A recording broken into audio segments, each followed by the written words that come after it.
60 Minutes Rewind. Norman Lear has changed the face of television. Until 1971, he was a very successful, if largely unheralded, producer-writer in Hollywood. But then he burst upon the public consciousness when he took on bigotry with his All in the Family. A year later, Sanford & Son became television's first all-black series. Since then, there have been 6 more Lear shows, each dealing in controversy of one kind or another, and all but one of them still on the air. Maude, Good Times, The Jeffersons, The Dumplings, one day at a time. The ratings tell us that at least 120 million Americans watch Norman Lear shows every week. Now, one might surmise that all that success would satisfy Norman Lear, and it does, except that he is suing all 3 networks and the National Association of Broadcasters for $10 million. They're violating his freedom of speech, he claims. More about that later. And besides, he has almost generated a 4th network with his latest hit, Mary Hartman, Mary Hartman. More of that later, too. First, let's meet the man. My name is Norman Lear.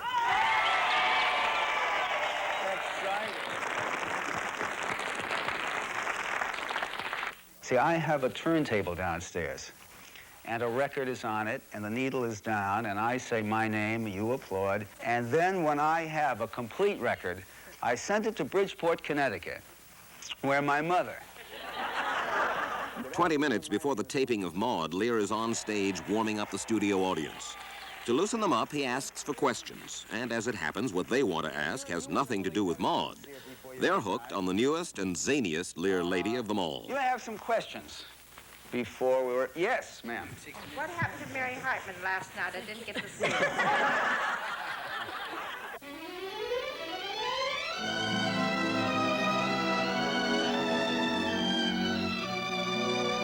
Mary Hartman! Mary Hartman!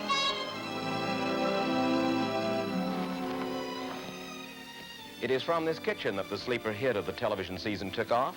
Mary Hartman, Mary Hartman. Slow-moving, some say soporific. A parody on soap operas that was turned down by all of the networks, but turned up instead as another surprise hit for Norman Lear, playing on about 100 individual stations across the country. It deals, satirically we are assured, with mass murder, exhibitionism, impotence, venereal disease, and the yellow waxy buildup on Mary's kitchen floors. Well, that's just great. That's No, really don't great. worry, though. Don't worry. I'm not worried. Don't worry. No, let me right? tell you why. You see, now, after 40, see, now I'm here at 40, Yeah. my sexual desires will decline up here Yeah. very rapidly. Yeah. So that and yours, see, you're going here and I'm going here. So that by the time we're 60 up there, we'll be completely synchronized again sexually. Neither of us will want to have sex, and everything will be all right. Why did the networks turn Mary Hartman down? I think they turned Mary Hartman down because it was different, and to try something different is to speculate. Well, now, wait a second. All in the Family was different, and CBS didn't turn it down. Well, every once in a while, something does break through, and there are a lot of circumstances concerning All in the Family that helped All in the Family to get on the air. Bob Wood became president of CBS at the time that All in the Family became of interest. Well, he's still president of CBS and turned down Mary Hartman. Well, he took his chance. It worked. Look at CBS and see how many other chances they've taken since. They don't take that many, nor does CBS, nor does NBC. Well, there are 5. Nor does General Motors, nor does the rest of American industry. I hate always to separate television and the television industry from the rest of American industry. We're not in a country where corporations take chances with new commodities because they risk last year's profits. Everybody's in the business of improving last year's profits. The Lear factory is in the business of improving last year's profits, where you were doing 1 and then 2 and then 5, and now you're doing 7 shows and you're turning out 3 more pilots. You're selling T-shirts and hats and... I'm not selling any of those things. And that Lear factory, each show, as you well observed, is staffed by the best writers, the best producers, the best directors, the best actors, the best in this town. Thank you. Norman Lear hates to hear it called the Lear factory. Nonetheless, he does function something like a foreman. He spots trouble and solves problems fast because time is money. Industry sources say Lear grosses about $30 million a year from the networks, the stations, and foreign sales. But he says his company's expenses are huge, so profits are small.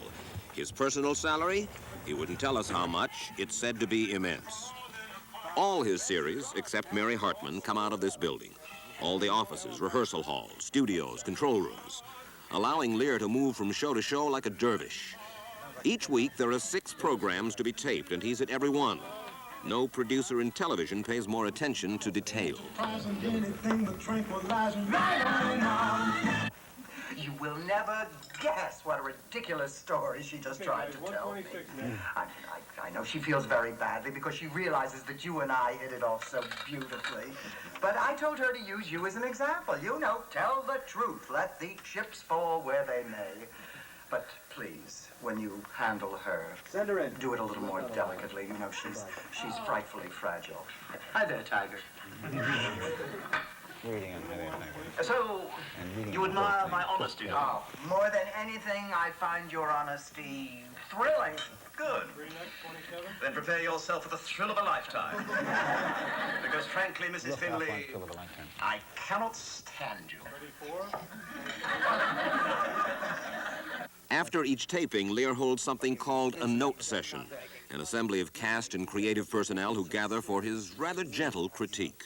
No fits of temperament here, just professionals trying to put together a better show. Whatever the line But is. I hope you hold back. We're very hold back. she's so fragile. And then the next line would be up. Hi there, Tiger. Yeah. Let's do a better one. Every Norman Lear show is taped twice before different audiences. So what you see on the air is an edited version combining the best of both tapes. It pays off. This year, Lear has had as many as 6 of his shows in the top 20. When he's not at tapings, Lear is huddling with his writers. Here, the writers for Mary Hartman. At issue here is a new character, a schizoid female, who suddenly appears after 14 years to wreck the marriage of her former husband, whom she hates. Why does she hate him?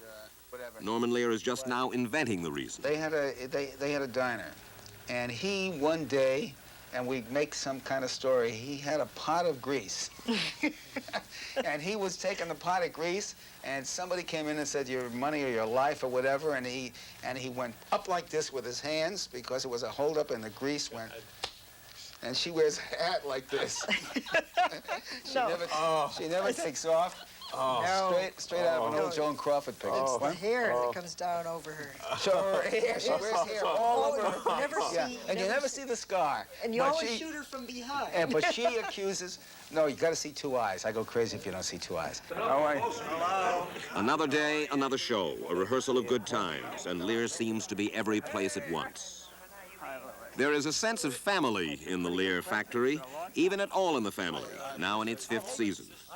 Despite contract disputes and public wrangling, the affection between Lear and his players is apparent. Is this a phony sense of family here, or do you people... It's a very phony sense. This is just phony. But there is less affection these days between Norman Lear and the networks. The reason? Something called the Family Hour, family viewing time. Actually, the 2 hours from 7 to 9 p.m. over most of the country, a period during which parents and children are supposed to be able to sit together and watch television without being made to feel uncomfortable, or so the networks define the Family Hour. It's topless, Edith. You seem to believe that the value of All in the Family will be diminished because you seem to believe that it will not be able to be played in syndication, that is, in individual stations in reruns, in Family Hour time. Well, I know what I have been told by individual syndicators and by independent stations across the country. They tell me that because All in the Family is on at 9 o'clock at night, was taken from 8 o'clock after 5 years at night and put on at 9 o'clock at night, that it has been stigmatized as a non-Family Hour show. These people who operate the independent stations that will later syndicate the show tell me that as long as Family Hour exists, the show will carry a stigma which will not enable them to run it at 7 o'clock at night, at 7:30, at 8, at 8:30, and thereby decrease its value. Lear and some producers like him complain they may not even make expenses on the first run of their shows on the networks They insist they depend upon reruns, syndication for their big money. That is one reason, says Lear, why his company, joined by some other producers, plus the Screen Actors, Writers, and Directors Guilds, are suing the three networks and the National Association of Broadcasters for $10 million in damages. But there's another reason. You, Norman Lear, believe that your First Amendment rights, freedom of speech, have been infringed upon by the Family Hour. Explain it to me. There is a situation in which writers and most of the people that work with me now feel a sense of prior censorship because of the restrictions of Family Hour and the fact that it's out there somewhere, nameless, unarticulated. Nobody has ever told us what it is. Is there anything that you have wanted to say, really, basically, that you've not had an opportunity to say in your 7 broadcasts or 10 broadcasts? No, perhaps not. Well, I will not know how many things I have censored in my own head. Look, in the final analysis, the networks are the publishers, right? Mm-hmm. You sign a contract with them and saying, you're, in effect, the publisher, I'm the supplier, you're paying me. They have to take the responsibility for what they put on their air. The contention of the lawsuit is that the government looked at all of television. Norman Lear is simply a part of it. Looked at all of television and had a great deal to say about the origins of Family Hour. And no more than you would like the government looking into your end of television, do we like the government forcing thoughts upon us through the networks on our end of television. You make no secret of your politics. You are, I believe, a supporter of Fred Harris for president. You're active in Amnesty International. You're president of the local ACLU chapter. Foundation. This creeps into your work, right? You're not ashamed of that. I'm not the least bit ashamed of that. And the networks give you an opportunity to do that. Yes. Best of all possible worlds, it seems to me. A fellow who can put his own convictions, social convictions, don't misunderstand, political Mr. Wallace. convictions. You're talking to a happy man. You know, within the scope of my ability to function, which is sensational. I have no complaint about it. I have other complaints. And the fact that I am pursuing the areas in which I find fault and have complaint doesn't deter from the fact that I am basically a happy fellow. I even like tilting at the windmills. Well, I holler. And frankly, I came here to do a good professional job, and all I end up doing is yelling at a pompous ass. The latest target for Norman Lear's Lance, politics, both conservative and radical. This is a rehearsal for a new pilot, All's Fair. Richard Crenna is a columnist cast in the mold of William F. Buckley, who will marry Bernadette Peters. She plays a radical photographer who comes on like Jane Fonda. Smile pretty. Now let me tell you something, you wilted flower child. You romantic, bleeding heart, idealistic, impractical adolescent. What the hell do you know about people? I know this. You've lost your temper. I have not lost it. I have found it.